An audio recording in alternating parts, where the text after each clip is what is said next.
O desenvolvimento sustentável baseia-se na satisfação das necessidades atuais sem colocar em risco a sobrevivência das gerações futuras.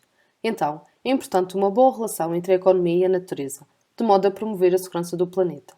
Estas duas vertentes estão relacionadas principalmente desde a Revolução Industrial no século XIX.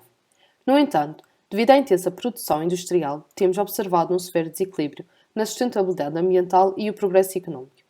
Também o desenvolvimento urbano e a destruição do habitat natural é uma causa deste desequilíbrio, tal como a poluição do ar, da água e dos solos. O capital natural consiste nos recursos naturais disponíveis para o homem e suportam o sistema económico, fornecendo assim meios necessários para a sua expansão. A busca pelos serviços ecossistémicos tem tido uma rápida expansão, excedendo em muitos casos a capacidade dos ecossistemas fornecê-los. A degradação do capital natural, a ameaça das alterações drásticas nos fluxos de serviços ecossistémicos tem, cada vez mais, preocupado a sociedade e alertado para mudanças fundamentais. Como já podemos ver, a natureza é essencial para a saúde, para o crescimento e para o mantimento da economia através da prestação de uma infinidade de serviços ecossistémicos. Um dos maiores equívocos do nosso tempo é a ideia de que existe uma escolha entre o desenvolvimento económico e uma natureza sustentável. Como sabemos, a natureza fornece as matérias-primas para a produção económica de bens e serviços que nós necessitamos. Os inputs diretos da natureza incluem dois tipos de recursos: os não renováveis e os renováveis. Portanto, os recursos não renováveis são aqueles que têm uma dotação finita, como por exemplo os combustíveis fósseis, os minerais, os metais, e estes são extraídos do ambiente natural para produzir energia para máquinas, produtos de consumo, entre outros. Os recursos renováveis são aqueles capazes de serem restabelecidos através de processos naturais ou da sua própria reprodução. No entanto, temos que ter em conta que estes recursos podem ser esgotados e, se forem consumidos a uma taxa mais rápida do que a sua taxa de reabastecimento. Indiscutivelmente, mais importante do que os efeitos diretos são os inputs indiretos do ambiente natural nos processos económicos. Os inputs indiretos são fornecidos pelos ecossistemas e facilitam os processos de produção e agem como uma fonte para os efeitos ambientais adversos da atividade económica. Destacam-se então as funções globais ao suporte de vida, incluem a regulação climática, a regulação da composição química da atmosfera e dos oceanos, a regulação da água e, por exemplo, a decomposição de resíduos. Apesar de tudo isto, os valores da natureza para as economias e para as sociedades são muitas vezes negligenciados na hora de tomar decisões pelos líderes políticos. Apesar de tudo, existem diversos esforços para conservar, restaurar e usar o capital natural de forma consciente. Chegamos então a um ponto em que devemos compreender que a natureza é também um fornecedor de serviços e o nosso maior aliado para garantir as necessidades humanas indefinidamente no futuro. Quanto mais negligenciados forem os papéis desempenhados pelos sistemas naturais, maiores serão os custos que cairão nas gerações futuras. Os três pilares da sustentabilidade, o ambiental, o social e o económico, permitem-nos definir este conceito por completo. Vivemos numa sociedade que consome e explora os recursos de forma excessiva e por isso torna-se necessário arranjar uma forma de diminuir este aumento exponencial do consumo. A solução passa pela sensibilização da população através da educação ambiental. A educação ambiental pode-se resumir em três passos essenciais: a sensibilização, que pode ser induzida a partir de factos, programas, notícias, entre outros; a consciencialização, depois sensibilizada, uma pessoa consciencializa-se da sua relação com o problema; e a capacitação, que é muito mais efetiva em pessoas já sensibilizadas e consciencializadas. No entanto, para que esta educação ambiental tenha um efeito, esta tem que ser processual, isto é, não terá efeitos imediatos e deve ser realizada de forma contínua, persistente e responsável. A economia natural global providencia os bens e serviços dos quais toda a vida depende. Nós extraímos dela os recursos que alimentam a atividade económica e usamos os seus serviços, que nos são gratuitos, de deposição, de composição e regeneração. A nossa economia tem sido um trajeto linear, ou seja, extraímos, transformamos, usamos e depois rejeitamos.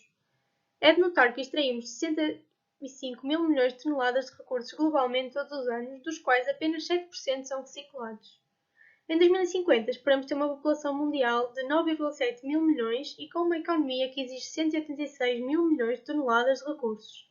Se não forem tomadas medidas, acabaremos com reservas de materiais críticos para vários setores. Para além disso, a Europa é altamente dependente de importações de recursos, e o risco de ficar refém de abastecimentos instáveis e volatilidade de preços é demasiado grande, e a fatura ambiental torna-se também demasiado elevada. Visto isto, a Comissão Europeia reconheceu esta fragilidade e é onde entra agora a economia circular. Então, o passo a dar será o de preservar os recursos que já estão em uso na economia, mantendo-os no seu valor económico mais elevado por mais tempo. Assim, não seria necessário extrair e adquirir tantas matérias-primas, reduziríamos o desperdício e outros impactos ambientais, como emissões de gases de efeito de estufa, passaríamos a dispor de capital para inovar em modelos de negócio, produtos e serviços e criaríamos mais emprego. Ou seja, precisamos de ser mais eficientes e produtivos, fazer mais com menos e subir em valor. O menos poderá ainda ser partilhado, ser reparado e reutilizado, ser remanufaturado e, no final, reciclado. Economia circular é assim um conceito estratégico que assenta na redução, reutilização, recuperação e reciclagem de materiais e energia, substituindo o conceito de fim de vida da economia linear por novos fluxos circulares de reutilização, restauração e renovação num processo integrado. Para realçar o papel das empresas na sustentabilidade, em Portugal há também algumas empresas que já têm apostado em estratégias de sustentabilidade com base na economia circular, dentre as quais a Caixa Geral de Depósitos. As agências da Caixa Geral de Depósitos recebem cartões bancários de qualquer entidade que estiverem caducados ou inutilizados, encaminhando-os para um processo de reciclagem.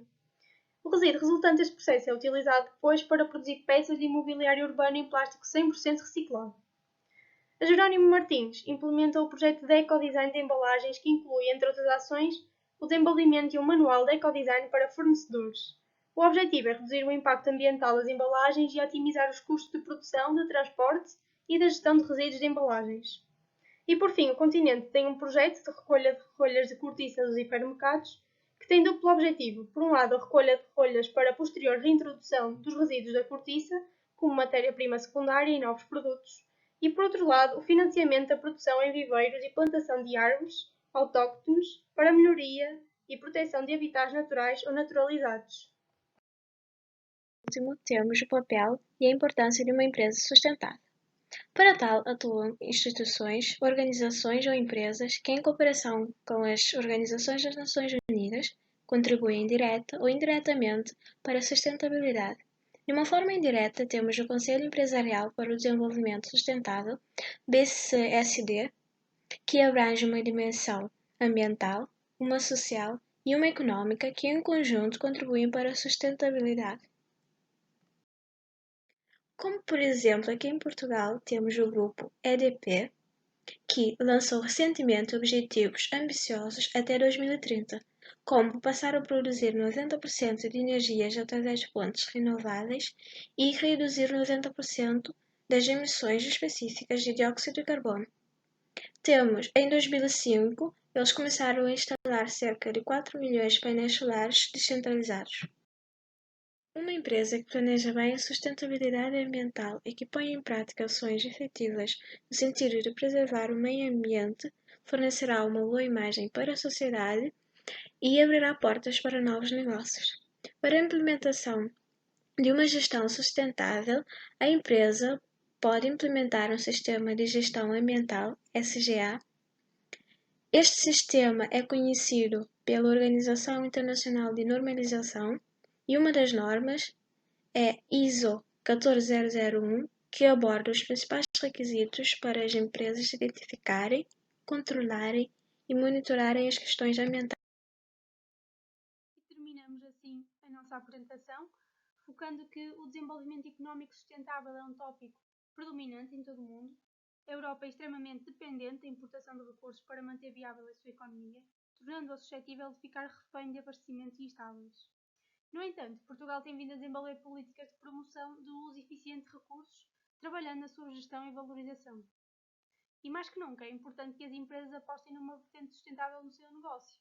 Uma empresa sustentável deve ter condições para se sustentar a longo prazo, tanto a nível ambiental, económico e operacional.